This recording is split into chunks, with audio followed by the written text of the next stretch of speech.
Let's talk about one of the true legends in the Panerai world. This is the Panerai Luminor Marina Militare Pre-Vendôme 5218-202A. And if you're into Panerai, you know it's worth talking about. Among the Paneristi, this piece is considered a holy grail. It's rare, historically significant, and full of quirky little details that only make it more desirable. Now, quick credit where it's due. A lot of this info comes from the book Una Storia Italiana and a few Paneristi friends that helped fill in the blanks. So here's the story. The 202A wasn't originally meant to be sold to the public. It was built by, in my best accent, Ginat et sa montre Valgines, and it was designed for the Italian Navy. That's why the dial proudly reads Marina Militare. They produced just 100 units in 1993. 10 were prototypes, and then, due to demand, another 50 came out in late 94. So that's it, 150 watches in total. They came with all the rugged gear too. Leather straps for diving, sharkskin straps with a blackened steel buckle, and inside the box you would find a screwdriver,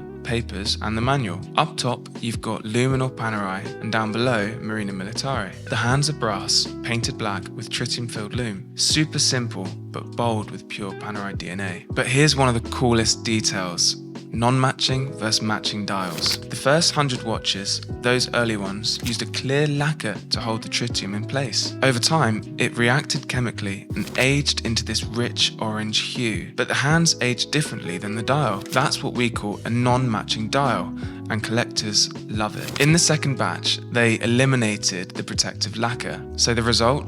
Hands and dial aged the same. Hence, matching dials. Technically cleaner and not a manufacturing error.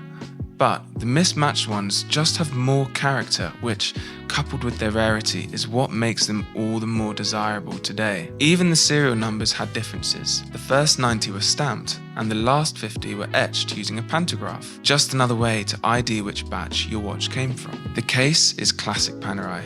It's 44mm and it's covered with a PVD coating, but even the PVD finish changed a bit. The second batch of watches had a more cleaner, uniform look, which had better wear resistance as well. Inside, you've got a manual wind ETA 6497 finished by Panerai. It's got 17 joules and a 46-hour power reserve. On later models, the text on the movement changed slightly, so those are referred to as Mark 1B. So what's it worth today? Well, in recent years, this reference has sold for $75,000 and even up to $90,000 in peak market conditions. Right now, the prices are the lowest they've been in over 15 years, which is kind of wild considering how rare this watch is. It might just be the best time to grab one, if you can find one. Although, combining its scarcity, the recovery and exposure of the brand's reputation and historical journey, and the market moving away from the trend of smaller watches, I wouldn't be surprised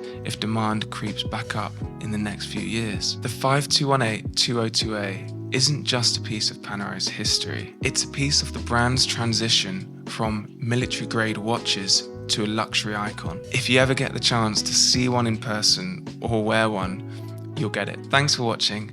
Drop your thoughts in the comments and let me know what reference you'd like me to cover next.